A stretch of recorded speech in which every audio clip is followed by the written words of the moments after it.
नमस्कार विद्यार्थी मित्रांनो, गुरुकुल इंजिनिअरिंग अकॅडमीच्या या ऑनलाईन प्लॅटफॉर्मवरती मी मनोज भोजने तुमच्या सर्वांचं स्वागत करतोय. विद्यार्थी मित्रांनो, प्रिव्हियस लेक्चरमध्ये आपण युनिट नंबर 2 जो आहे सिंपल स्ट्रेसेस अँड स्ट्रेन याच्यामधले काही कॉन्सेप्ट आपण पाहिलेले होते. त्याच्यावरचे जे काही फॉर्म्युलेज होते सगळे formulas at the end of session आपण एका पेजवरती सगळे फॉर्म्युलेज कलेक्ट केले होते. आपण स्ट्रेस ही टर्म पाहिलेली होती, स्ट्रेन ही टर्म पाहिलेली होती, हुक्स लॉ पाहिलेला आहे, बरोबर का, आणि त्याच्यानंतर modulus of elasticity he term पाहिलेली आहे. आणि शेवटी याच्यावरून आपण एक फॉर्म्युला डिराईव्ह केला होता की change in length delta L साठी formula that is nothing but PL upon AE, बरोबर का. इथपर्यंत आपण आलेलो होतो आणि मग या सगळ्या फॉर्म्युल्यावरती बेस असलेले जे काही प्रॉब्लेम जे आहेत ते आपल्याला ह्या सेशनला डिस्कस करायचे. तर बघूया या लेक्चरमधला पहिला क्वेश्चन जो आहे तो काय आहे बघा, चेक करा. A bar of length 1.2 metre extended through 3 mm. बघा, a bar of length 1.2 meter extended through 3 mm under the action of an axial pull. Pull म्हणजे बाहेर ओढणे, बरोबर का, पुल म्हणजे ओढणे. पुल ऑफ 2.4 किलो न्यूटन हा फोर्स दिलाय. Compute the strain in the material, strain काढा म्हणलेला आहे. If the diameter of the bar is 20 mm, find the stress in the bar. Bar मधला स्ट्रेस पण काढा, या पद्धतीने क्वेश्चन आहे. क्वेश्चन रीड करत असताना सायमल्टेनियसली आपल्याला याचा गिवन डेटा लिहिता आला पाहिजे. बघा कशा पद्धतीने आपण याचा गिवन डेटा, क्वेश्चनचं स्टेटमेंट रीड करत असताना आपल्याला काय दिलंय क्वेश्चनमध्ये हे आयडेंटिफाय करता येणं तेवढंच गरजेचं आहे. बघा काय दिलं आहे, अ बार ऑफ लेंथ 1.2 मीटर ही त्याची लेंथ आहे, म्हणजे कॅपिटल एल मूळ लेंथ दिली आहे. किती आहे, 1.2 मीटर. आता हा पहिलाच प्रॉब्लेम आहे युनिट नंबर 2 मधला. तर मी थोडीशी ट्रिक्स तुम्हाला सांगतो की लक्षात घ्या, जर बारची लेंथ ही मीटरमध्ये असेल तर शक्यतो ट्राय करतोय आपण की सगळे डायमेन्शन्स हे MM मध्ये कन्वर्ट करतोय. कशामध्ये कन्वर्ट करतोय, MM मध्ये. मग 1.2 मीटर लेंथ म्हणजे किती, 1 मीटर मध्ये 1000 mm असतात. किती mm असतात, 1000 mm. क्लिअर होते. तर 1.2 मीटर म्हणजे किती, तर 1200 mm, बरोबर का, 1200 mm या पद्धतीने आपण सांगू शकतो, बरोबर का. पण मीटरचं MM मध्ये कन्वर्जन करायचं कसं असतं बघा.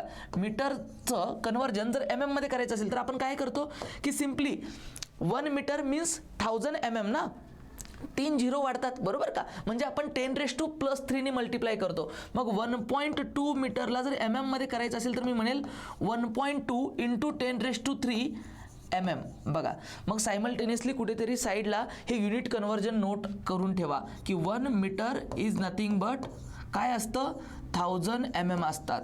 मग एका मीटरचं MM मध्ये कन्वर्जन करायचं असेल तर आपण काय करतो, 1 मीटरचं कन्वर्जन जर MM मध्ये करायचं असेल तर आपण त्या 1 ला 10⁻³ ने मल्टिप्लाय करतो आणि मग ते MM मध्ये कन्वर्जन होतं, बरोबर का. 10⁻³ ने मल्टिप्लाय करतो म्हणजेच या 1च्या समोर 3 झिरो येतं लक्षात, म्हणजेच 1000, बरोबर का. मग 1 metre is nothing but the 1000 mm. मग दिलेली जी काही व्हॅल्यू असते 1.2 मीटर तर त्याच व्हॅल्यूला 10⁻³ ने मल्टिप्लाय करा, इट बिकम्स इंटू MM, बरोबर का. तर या पद्धतीने हे कुठेतरी नोट करा. पुढे काय दिले बघा, तर ही यल लेंथ दिलेली आहे. इज एक्सटेंडेड थ्रू, एक्सटेंड म्हणजे इन्क्रीज होतोय. कितीने इन्क्रीज होतोय, थ्रू 3 mm. म्हणजे त्या लेंथ मध्ये बदल जो होतोय तो दिलाय, म्हणजे डेल्टा एल दिलाय हे 3 mm. आता हे इटसेल्फ MM मध्ये दिलंय, so there is a no need to change. आता या केसमध्ये आपल्याला त्याची लेंथ युनिट बदलण्याची गरज ही नाहीये. मग चेंज इन लेंथ 3 mm आम्हाला माहित आहे. Under the action of axial pull, pull force लावलेला आहे, बाहेर ओढतोय आपण त्या फोर्सने, बरोबर का. Pull force of 2.4 kilo newton. आता P दिलेला आहे 2.4 किलो न्यूटन. लक्षात घ्या फोर्स काय दिलाय, 2.4 किलो न्यूटन. आता या किलो न्यूटनला सुद्धा आपल्याला कन्वर्ट करावं लागतं न्यूटनमध्ये. मग त्याच्यासाठी सुद्धा युनिट कन्वर्जन आम्हाला माहित असलं पाहिजे की 1 किलो न्यूटन म्हणजेच असतं 1000 न्यूटन. बघा पहिलाच प्रॉब्लेम आहे, मी युनिट कन्वर्जन सेपरेटली सांगतोय. 1 किलो न्यूटन, एका किलो न्यूटन मध्ये 1000 न्यूटन असतात, एका किलो न्यूटन मध्ये 1000 न्यूटन असतात. क्लिअर होते. मग याला आपण कसं लिहू शकतो, तर 1 किलो न्यूटनचं न्यूटन मध्ये कन्वर्जन करायचं असेल तर 1 ला 1 तसंच घ्यायचं आणि त्याच्या पुढे फक्त 3 झिरो आहेत म्हणून इंटू 10⁻³ ने मल्टिप्लाय केलं तर इट बिकम्स इंटू न्यूटन. मग सेम फंडा इथं अप्लाय करतोय. एका मीटरचं MM मध्ये कन्वर्जन करायचं असेल तरी 10⁻³ ने मल्टिप्लाय करतोय आणि 1 किलो न्यूटनचं न्यूटन मध्ये करायचं असेल तरी आपण 10⁻³ ने मल्टिप्लाय करतोय. मग मी इथं फोर्स जो आहे त्याला सुद्धा काय करतो, 2.4 इंटू 10⁻³ म्हटलं तर हे माझं न्यूटन मध्ये कन्वर्जन झालं. हा एवढा ॲक्सियल पुल फोर्स लावलेला आहे त्या बारवरती. मग पुढे काय दिलंय बघा, compute the strain in the material. Material मधला स्ट्रेन काढा म्हणजे स्मॉल ई की सिग्मा. स्ट्रेन म्हणजे काय, तर small E, change in dimension upon original dimensions. मग कोणतंही डायमेन्शन्स असू देत, बरोबर. In the material if the diameter of the bar is 20 mm.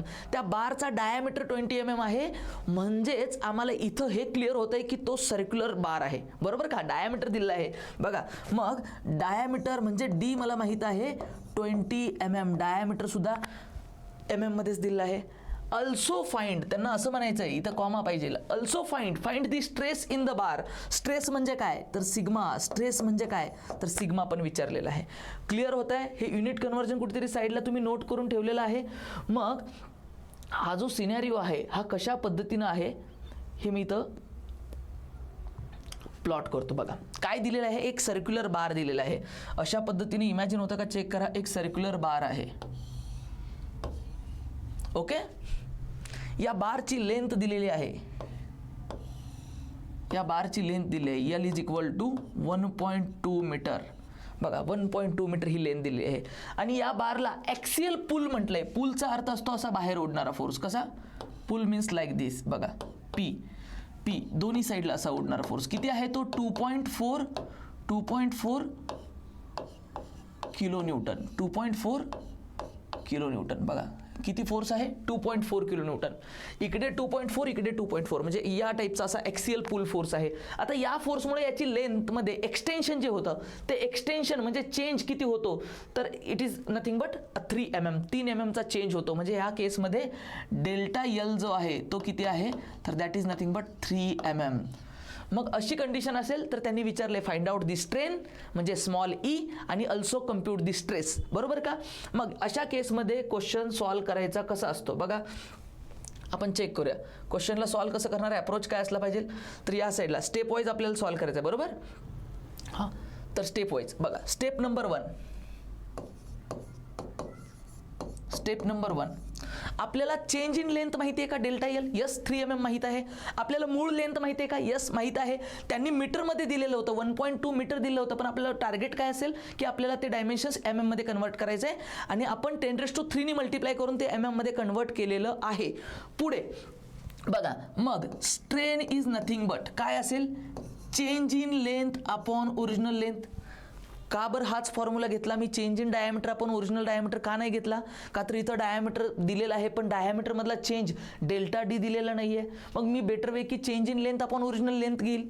मग माझ्याकडे हे दोन्ही डायमेन्शन्स माहीत आहेत. मग या केसमध्ये बघा is equal to strain is nothing but काय सांगेल मी चेंज इन लेंथ ही किती होतं 3 mm डिवायडेड बाय मूळ लेंथ त्याची किती होती. जर चेंज इन लेंथ आपण mm मध्ये घेतलाय तर मूळ लेंथ मीटरमध्ये घेऊन चालणार नाही, ती पण mm मध्येच असली पाहिजे. मग mm मध्ये किती असेल ते 1.2 इंटू 10⁻³ किंवा 1.2 त्याच्यावरती 30 दिलं तरी अर्थ सारखाच, बरोबर का. बघा मग स्ट्रेन इज नथिंग बट. मग आता याला आपल्याला कॅल्क्युलेटरवरती सॉल्व करावं लागेल. सर्वांकडे कॅल्क्युलेटर असेल तर माझ्यासोबत तुम्ही क्रॉस चेक करायचं आहे. बघा काय करायचं आहे 3 डिवायडेड बाय काय आहे डिवायडेड बाय 1.2 इंटू 10⁻³ म्हणा किंवा 1200 म्हणा 1200 म्हणा वन अँड द सेम. तर याचं उत्तर येतं सर आमचं 2.5 इंटू 10⁻³ 2.5 इंटू 10⁻³ असंही आन्सर येतं. किंवा आम्ही शिफ्ट आणि ENG प्रेस केलं किंवा फक्त ENG शिफ्ट ENG केलं आणि इंटू 10⁻⁴ फॉर्ममध्ये पाहिजे असेल तर मग असंही उत्तर येतं. ईचं चेक करा बघा 0.0025 10⁻³ 2.5 इंटू 10⁻³ म्हणलं तरी राईट मार्क्स मिळतात किंवा 0.0025 असं म्हणलं अगदी 10⁻⁴ व्हॅल्यू येईपर्यंत आपण जर त्याला शिफ्ट ENG प्रेस केलं तर हे शिफ्ट आणि ENG प्रेस केल्यानंतर कॅल्सीवरती काय होतं हा पॉईंट चेंज होतात आणि ही 10⁻⁴ जी आहे ती पॉवर व्हॅरी होते. पण त्या सगळ्याचा मिनिंग हा एकच असतो. मग आयदर तुम्ही हे आन्सर लिहा किंवा हे लिहा, you will get full marks. त्याच्यामध्ये तुमचे मार्क्स कमी होणार नाही आहेत. आता महत्वाची काय आहे पुढची टर्म डिस्कस करायची. तर हे एक आपलं आन्सर झालं, बरोबर का. तर हे एक आन्सर सर आमचं झालेलं आहे. पुढे स्ट्रेन त्यांनी विचारलं होतं, मग दोन्हीपैकी काहीही लिहिलं तरी चालेल, you will get full marks. पुढे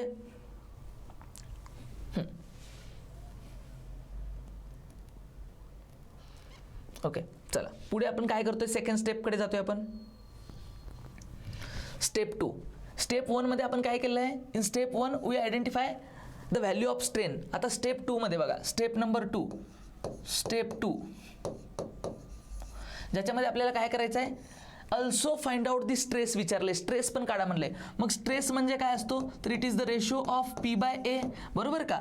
मग sigma is equal to P माहित आहे आम्हाला, पी दिलेला आहे 2.4 किलो न्यूटन, म्हणजेच 2.4 इंटू 10⁻³ न्यूटन, बरोबर का.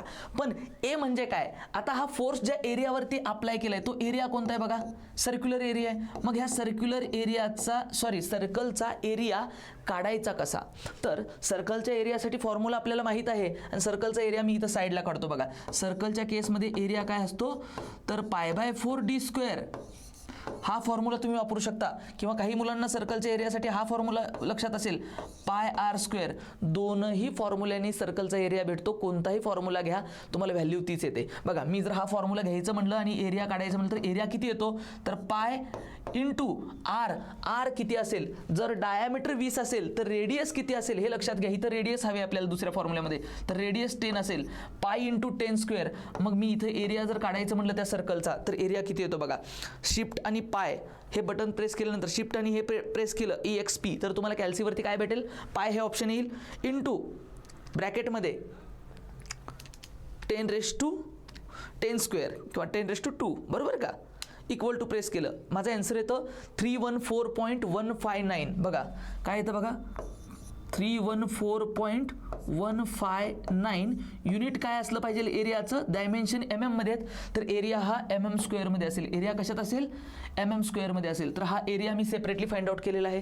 क्लिअर होत आहे, त्याचा एरिया फाइंड आउट केलाय. हां, मग आता आपण इथे आलो होतो स्ट्रेसच्या टर्ममध्ये, P/A म्हणजे स्ट्रेस. मग P किती आहे, तर P आमच्याकडे ऑलरेडी आहे 2.4 into 10⁻³ 2.4 into 10⁻³ divided by area. Area मी साईडला कॅल्क्युलेट केलेला आहे 314.159. आता याला सॉल्व करा and we will get the value of stress. बघा कशा पद्धतीनं स्ट्रेसची व्हॅल्यू भेटते, तर काय दिसतं आम्हाला, 2.4 into 10⁻³ divided bye that your term 314.159, बरोबर. आमचा आन्सर येतं 7.639. किती येतं बघा, 7.639. युनिट काय असेल, हा स्ट्रेस आहे ना, याचं युनिट काय असलं पाहिजे, न्यूटन पर mm². स्ट्रेस आहे म्हणजे याचं युनिट काय असलं पाहिजे, न्यूटन पर mm². चेक करा एकदा सर्वांनी की तुमचं हे आन्सर सेम येतंय का, एकदा क्रॉस चेक करा. बघा आपण काय काय चेक केलं आहे, गिवन डेटा दिलेला आहे. गिवन डेटा नंतर आपल्याला विचारले स्ट्रेन आणि स्ट्रेस. मग स्ट्रेन कसा काढतो आपण, change in length upon original length. माझ्याकडे अवेलेबल होते 2 डायमेन्शन्स, तो रेशो घेतला, we will get the value of strain. स्ट्रेनला युनिट नसतं, युनिट लिहिलेलं नाही आहे, पण स्ट्रेन काढताना लक्षात घ्यायचं चेंज इन लेंथ आणि ओरिजिनल लेंथ हे दोनही सारख्या युनिटमध्ये हवेत. MM तर MMच असेल, बरोबर का. आणि सायमल्टेनियसली पुढे काय आहे बघा, स्टेप नंबर 2 मध्ये स्ट्रेस आपल्याला कॅल्क्युलेट करायचं आहे. Stress is nothing but the ratio of P/A that is force upon area, बरोबर का. मग कशा पद्धतीने आपण घेतलंय, sigma is equal to P/A, sigma is equal to 2.4 into 10⁻³ P घेतलेला आहे, आणि त्याच्या खाली जो एरिया, सर्कलचा एरिया जो आम्ही इथं सेपरेटली कॅल्क्युलेट केलाय बघा, हा एरिया आम्ही सेपरेटली कॅल्क्युलेट केलाय, हा एरिया इथं कॅल्क्युलेट केलाय, ह्या क्रॉस सेक्शनचा, आणि तो एरिया घेतलाय. एरियासाठी फॉर्म्युले तुमच्याकडे 2 चॉईस आहेत, हाही फॉर्म्युला वापरा किंवा हाही वापरा, आणि एरिया तुम्ही सेपरेटली काढा and put the value of that area, we will get the answer. सर्वांचं आन्सर हे येतंय का, क्रॉस चेक करा एकदा. आणि व्यवस्थित ज्या पद्धतीनं मी स्टेप वाईज मांडणी केलेली आहे, कारण कसं आहे आपल्याला गिवन डेटा लिहिलं तर हाफ मार्क्स भेटेल, स्ट्रेन काढलं पुढचा एखादा मार्क मिळेल, स्ट्रेस काढला परत एखादा मार्क्स मिळेल, युनिटसाठी त्याच्यासाठी हाफ मार्क्स असेल. या पद्धतीनं स्टेप वाईज मार्किंग असते, तर प्रॉपर व्यवस्थित क्वेश्चन जो आहे तो आपल्याला रिप्रेझेंट करता आला पाहिजे, आपल्या एक्झाममध्ये सुद्धा व्यवस्थित लिहिता आला पाहिजे. जे आन्सर्स आपण लास्टला फाइंड आउट करतोय त्या आन्सरला सुद्धा ब्रॅकेट करायचं, म्हणजे ते हायलाईट होतात आपले आन्सर्स. क्लिअर होत आहे. चला पुढचा क्वेश्चन आपण डिस्कस करूया. बघा पुढचा क्वेश्चन काय आहे, हां, a wooden tie 8 metre long. बघा आता क्वेश्चन लिहित आपण काय करूया की आपल्याला गिवन डेटा प्लॉट करता येते का बघूया, बरोबर का. क्वेश्चनला रीड करत करत आपण गिवन डेटा मार्क करूया. क्वेश्चनमध्ये पहिल्या स्टेटमेंटमध्ये काय सांगितलं, a wooden tie 8 metre long. बघा वुडन टाय 8 मीटर लॉंग म्हणजे काय दिलंय, 8 मीटर ही त्याची लेंथ दिली आहे. मूळ लेंथ मीटरमध्ये असेल तर त्याला आपण कन्वर्ट कशात करणार, आता आम्हाला माहित आहे MM मध्ये. कसं करतो, 10⁻³ ने मल्टिप्लाय केलं की MM मध्ये ती लेंथ आम्ही कन्वर्ट केली. जे प्रिव्हियस क्वेश्चनमध्ये केले तेच आपल्याला इथं करायचं आहे. 8 metre long and 100 mm wide W तो रुंद किती दिला आहे बघा, वाईड त्याची विड्थ दिलेली आहे, डब्ल्यू किती दिला आहे 100 mm, 100 mm. आता तो इटसेल्फ mm मध्ये दिला आहे, त्यामुळे त्याला चेंज करण्याची गरज आहे का, नाही आहे. 100 mm wide and 120 mm thick, thick म्हणजे जाड, थिकनेस दिले T is equal to 120 mm thick. बघा 120 mm थिक आहे आणि वाईड म्हणजे रुंद किती आहे 100 mm. म्हणजे त्याचा क्रॉस सेक्शन कसा दिसतो आम्हाला, रेक्टँगल कळतं. एक वुडन टाय 8 मीटर लॉंग आहे, त्याची लेंथ 8 मीटर आहे, पुढे दिलेलं आहे 100 mm wide and 120 mm thick. 100 mm wide 120 mm thick. Clear होत आहे. 100 इंटू 120 म्हणजे त्याचा क्रॉस सेक्शन हा रेक्टँगुलर आहे, हे समजलं पाहिजे आपल्याला. Is subjected to an axial pull. Pull हा शब्द महत्वाचा आहे. ॲक्सियल पुल म्हणजे ओढणे, बरोबर का, ऑफ 50 किलो न्यूटन. पी किती दिलं आहे बघा, फोर्स दिलेला आहे. Axial pull of 50 kilo newton. बघा ॲक्सियल पुल किती दिलं आहे बेटा, 50 किलो न्यूटनचा लोड दिला आहे, येतं लक्षात. मग 50 किलो न्यूटनचा जर लोड दिला आहे तर P is equal to 50 into 10⁻³ केल्यानंतर मला न्यूटनमध्ये भेटलं ती व्हॅल्यू. क्लिअर होत आहे. P पण मला कळालेलं आहे या पद्धतीनं.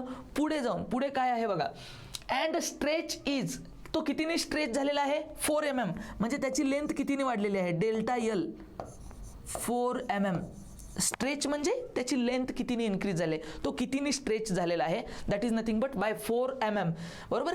पुढे काय विचारलं बघा, they ask calculate the value of E, capital E of the material, म्हणजे modulus of elasticity of the material, म्हणजेच Young's modulus of the material. They ask find out the value of capital E. बघा capital E काढा म्हटलं.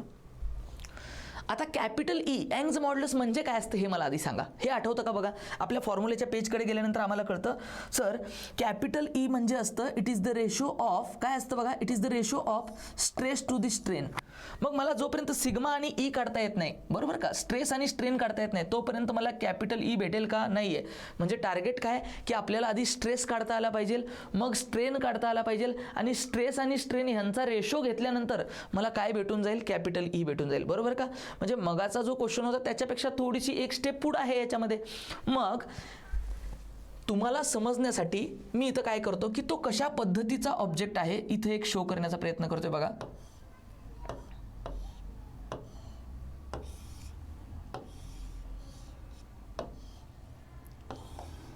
Imagine होते का, check करा काय काय डायमेन्शन्स दिलेत. हा एक रेक्टँग्युलर टाय रॉड आहे, बरोबर का, बार आहे, ज्याची लेंथ आहे 8 मीटर. बघा लेंथ किती दिली आहे 8 मीटर. याला ॲक्सियल पुल म्हणजे पी फोर्स असा अप्लाय केलेला आहे दोन्ही साईडला, ॲक्सियल पुल, बरोबर का. आणि त्यांनी डायमेन्शन्स कोणते दिलेत माहिती आहे का, 100 mm वाईड. हे बघा हा किती वाईड आहे हे दिलं आहे, हे दिलं आहे 100 mm वाईड, हे 100 डायमेन्शन्स आहे. आणि थिक म्हणजे त्याची जाडी, थिकनेस हे आहे 120 mm. मग 100 इंटू 120 हे कशासाठी दिलं आहे, तर क्रॉस सेक्शनल एरिया रेक्टँगलचा काढण्यासाठी दिलं आहे. क्लिअर होते. वाईड आणि थिक किती आहे ते दिलं आहे, लेंथ इकडे आहे, आणि ह्याच्यामध्ये जी बदल होणार आहे, चेंज इन लेंथ जो आहे डेल्टा L तो किती आहे 4 mm नी बदल होणार आहे, बरोबर का. आणि जो P आहे तो पण दिलेला आहे, that is P is nothing but 50 kilo Newton. Clear होते सर्वांना. मग याला सॉल्व कसं करू शकतो बघा आपण, तर याला सॉल्व करण्यासाठी गिवन डेटा एका साईडला लिहिला आहे आपण. बघा स्टेप 1, पहिल्या स्टेपमध्ये आपण काय करतोय बघा, इन स्टेप 1 स्टेप नंबर 1 काय करणार आहे आपण, स्टेप नंबर 1 मध्ये पहिल्यांदा आपण स्ट्रेस आयडेंटिफाय करणार आहे. Stress is nothing but it is the ratio of P/A, force upon area, बरोबर का. मग ह्याच्यामध्ये आम्हाला काय काय माहिती आहे बघा, P किती माहिती आहे, P किती आहे, फोर्स किती दिलं आहे 50 किलो न्यूटन, मतलब 50 इंटू 10⁻³ न्यूटन झालं, डिवायडेड बाय आपल्याला अजून काय दिलं आहे एरिया. आता ह्याचा क्रॉस सेक्शनल एरिया कसा काढायचा, सर्कल होता त्यावेळेस आम्ही πr² वापरलं, बरोबर का, आणि डायामीटर माहित होता त्याच्यावरून रेडियस काढला आम्ही आणि त्या सर्क्युलर प्लेटचा एरिया काढला. आता हा जो फोर्स अप्लाय केलेला आहे, हा जो फेस आहे हा कसा आहे, रेक्टँग्युलर आहे. कशावरून ओळखलं, वाईड इंटू थिक दिलेला आहे. मग हा जो एरिया आहे हा कसा भेटेल, तर एरिया जो आहे हा इथे या पद्धतीने भेटेल W/T, तो वाईड विड्थ आणि त्याची थिकनेस. मग एरिया मला कसं भेटेल बघा, तर एरिया मला या पद्धतीने मिळेल 100 mm wide into 120 mm thick, बरोबर का. मग एरिया 100 इंटू 120 करा. बघा 100 इंटू 120 करा, कशा पद्धतीनं तुम्हाला भेटेल. 100 into 120 is nothing but 1 2 and 3 times 0. Unit काय असेल त्याचं mm². युनिट काय असेल त्याचं mm². मी एरिया सेपरेटली काढलेला आहे इथं, बरोबर होत आहे. बघा मग इथं एरिया मी डायरेक्टली लिहितोय. एरिया किती आहे 12,000 म्हणजे 1200, बरोबर का. मग या पद्धतीनं मग आता याला सॉल्व कसं करणार बघा. स्ट्रेस इज नथिंग बट काय आहे 50 into 10⁻³ divided by 12,000 bracket close equal to किती स्ट्रेस येतोय 4.166. किती येतोय 4.166 आहे. मग मी 167 असं लिहितो, पुढचे 666 असल्यामुळं राऊंड ऑफ करून 167 लिहितो. स्ट्रेसचं युनिट काय तर न्यूटन पर mm². तर ह्या पद्धतीने मला स्ट्रेस आयडेंटिफाय करता आला. क्लिअर होत आहे.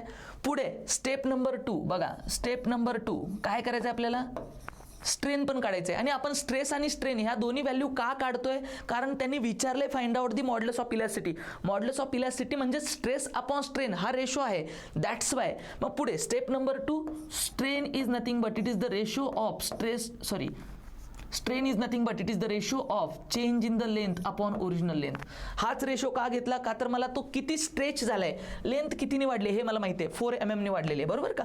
मग मी इथं लिहितोय चेंज इन द लेंथ किती आहे 4 mm divided bye original length mm मध्ये हवे किती आहे 8 मीटर म्हणजेच 8 इंटू 10⁻³ mm. आता हे पण mm आहे आणि हे पण mm आहे. मग बघा याला सिम्पली सॉल्व केल्यानंतर आम्हाला काय भेटतं तर स्ट्रेन भेटेल कशा पद्धतीनं 4 डिवायडेड बाय 8 इंटू 10⁻³ म्हणजे 8000. हे मला भेटलं 4 इंटू 10⁻⁻4 किती भेटलं बघा 5 इंटू 10⁻⁻4. याला युनिट असतं का स्ट्रेनला युनिट असतं का नाही आहे. It has no unit. याला युनिट नाही आहे, बरोबर का. पुढे इथंपर्यंत समजलंय का. क्वेश्चन चेक करा व्यवस्थित.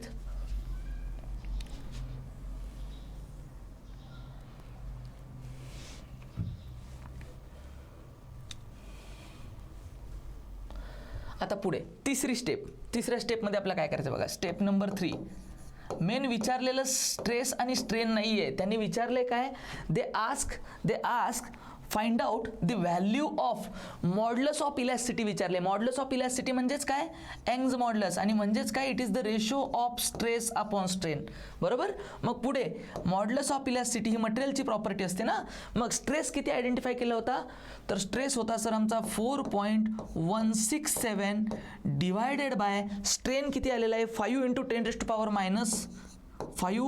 10⁻⁻4 आहे, बरोबर. As it is value put करा. तुम्ही ह्याच टर्मला जर शिफ्ट प्रेस केलं असतं शिफ्ट आणि ENG प्रेस केलं असतं तुम्हाला 10⁻⁴ फॉर्ममध्ये आन्सर सुद्धा आलं असतं 0.0005 अशा पद्धतीने ह्याच आन्सरला सुद्धा लिहिता आलं असतं.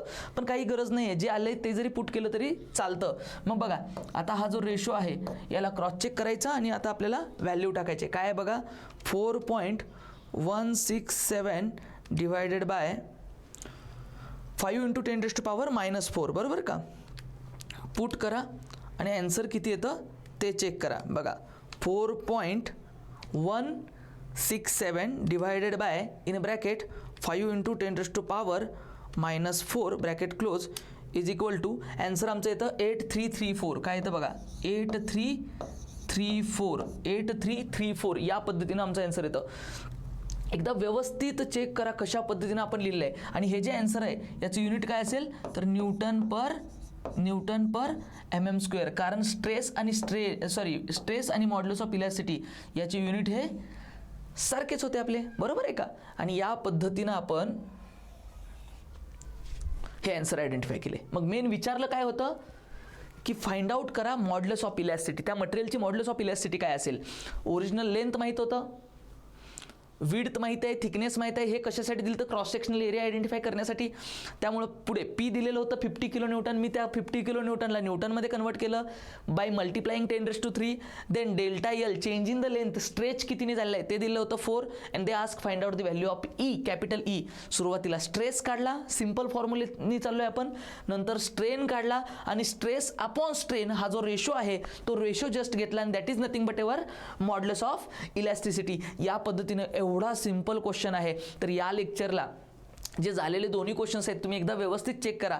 आता आम्हाला क्वेश्चन्स थोडेसे समजायला लागलेत. पुढच्या लेक्चरला आणखीन सेम टॉपिकवरचे काही क्वेश्चन्स मी घेतोय, कारण हे बेसिक जे क्वेश्चन्स आहेत हे जर परफेक्ट असतील तर पुढचे क्वेश्चन्स क्लिअर होणार आहेत आपल्याला. आणि या बेसिकमधला सुद्धा एखादा क्वेश्चन हा 4 मार्काला आपल्याला फायनल पेपरला येऊ शकतो. ओके, तर हे सेशन मी आता इथं स्टॉप करतोय. भेटूया पुढच्या लेक्चरमध्ये. तोपर्यंत थँक्यू सो मच.